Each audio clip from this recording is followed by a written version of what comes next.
ما قدر اللہ حق قدرہ ان اللہ لقوی عزیز صدق اللہ العظیم۔ سورۃ الحج جو 22 نمبر کی سورۃ شریفہ ہے، اس کی 2 آیتیں تلاوت کی گئی۔ فرمایا کہ اے لوگوں، تم اللہ کو چھوڑ کر جن جن لوگوں سے بھی دعا کرتے ہو، اگر وہ سب کے سب جمع ہو جائیں تو ایک مکھی نہیں بنا سکتے، اور اگر مکھی کوئی چیز چھین کر لے بھاگے تو مکھی سے چھڑا بھی نہیں سکتے۔ ایسے پکارنے والی بھی کمزور اور جس کو پکارا جا رہا ہے وہ بھی کمزور۔ اصل بات یہ ہے کہ انہوں نے اللہ کی وہ قدر نہ کی جس کا وہ حقدار تھا۔ بے شک اللہ کی ذات بہت ہی طاقتور اور غلبے والی ہے۔ لیجئے سلسلے وار درس قرآن سماعت فرمائیے الحاج مولانا محمد مصطفیٰ صاحب مدد اللہ العالی سے۔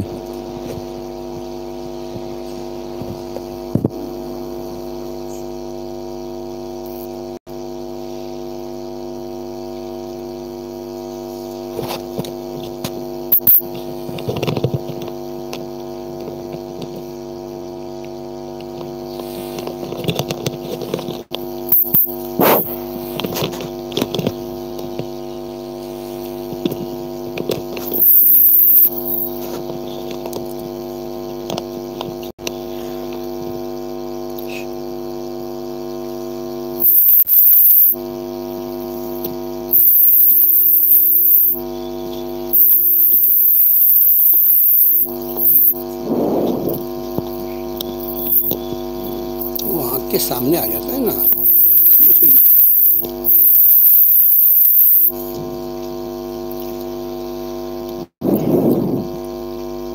اعوذ باللہ من الشیطان الرجیم، بسم اللہ الرحمن الرحیم۔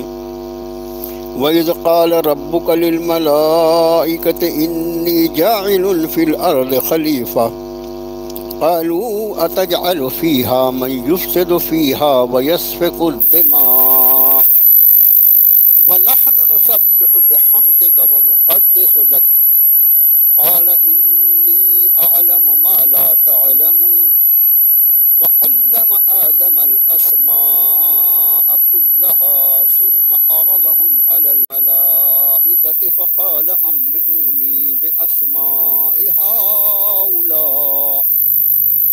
هؤلاء إن كنتم صادقين قالوا سبحانك لا علم لنا إلا ما علمتنا إنك أنت العليم الحكيم قال يا آدم أنبئهم بأسمائهم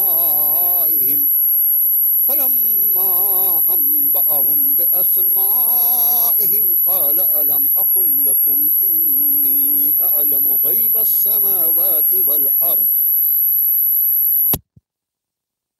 والأرض وأعلم ما تبدون وما كنتم تكتمون وإذ قلنا للملائكة اسجدوا لآدم فسجدوا إلا إبليس أبى واستكبر وكان من الكافرين وقلنا يا آدم اسكن أنت وزوجك الجنة وكلا منها رغدا حيث شئتما ولا تقربا هذه الشجرة فتكونا من الظالمين فأضلهما الشيطان عنها فأخرجهما مما كانا فيه وقلنا اهبطوا بعضكم لبعض عدو ولكم في الأرض مستقر ومتاع إلى حين فتلقى آدم من ربه كلمات فتاب عليه إنه هو التواب الرحيم قلنا اهبطوا منها جميعا فإما يأتينكم مني هدى فمن تبع هدايا فلا خوف عليهم ولا هم يحزنون والذين كفروا وكذبوا بآياتنا أولئك أصحاب النار هم فيها خالدون صدق اللہ العظیم آمنت بما انزل اللہ من کتاب۔ قرآن مقدس کے پہلے پارے میں سورۃ البقرہ اس کا چوتھا رکوع اس وقت پڑھ کر سنایا گیا جو 10 آیات بینات پر مشتمل ہے۔ سب سے پہلے ان آیات بینات کا ترجمہ ارشاد فرمایا، اور جب ارشاد فرمایا آپ کے پروردگار نے فرشتوں سے کہ میں زمین میں ایک خلیفہ بنانے والا ہوں، انہوں نے عرض کیا کیا آپ بنائیں گے اس زمین میں ایسی مخلوق جو فساد برپا کرے وہاں اور خون خرابہ کرے؟ اور ہم تسبیح بیان کرتے ہیں آپ کی حمد کے ساتھ اور ہم پاکی بولتے ہیں آپ کی۔ رب نے ارشاد فرمایا بے شک میں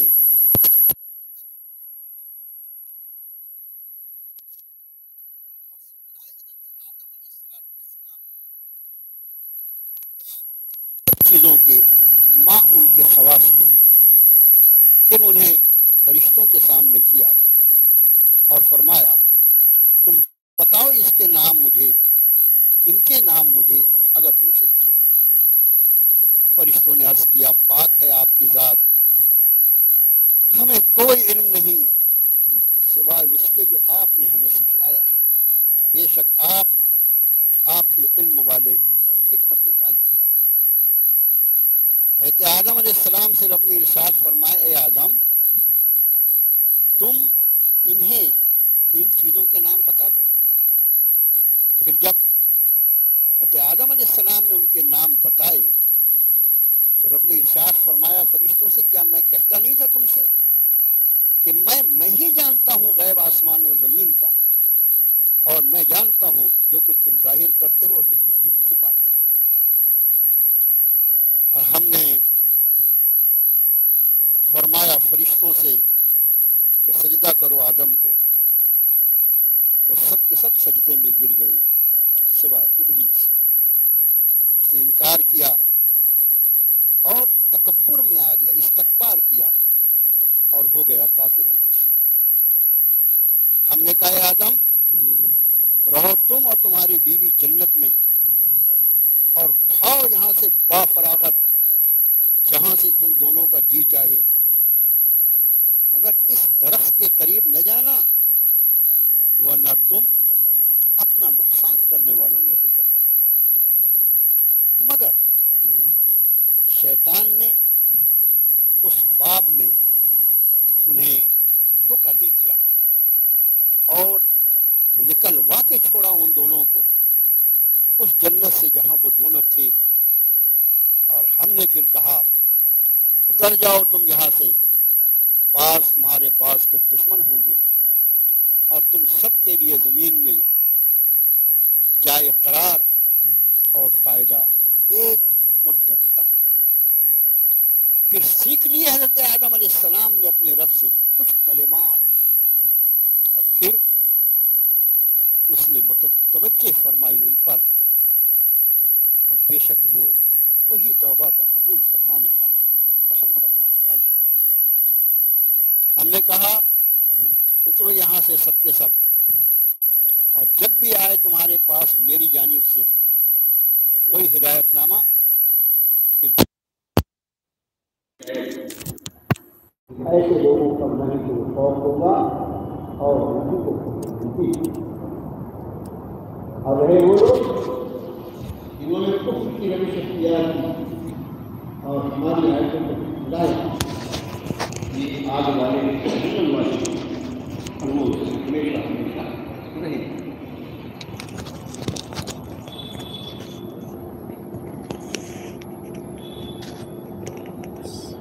یہ ہے ان 10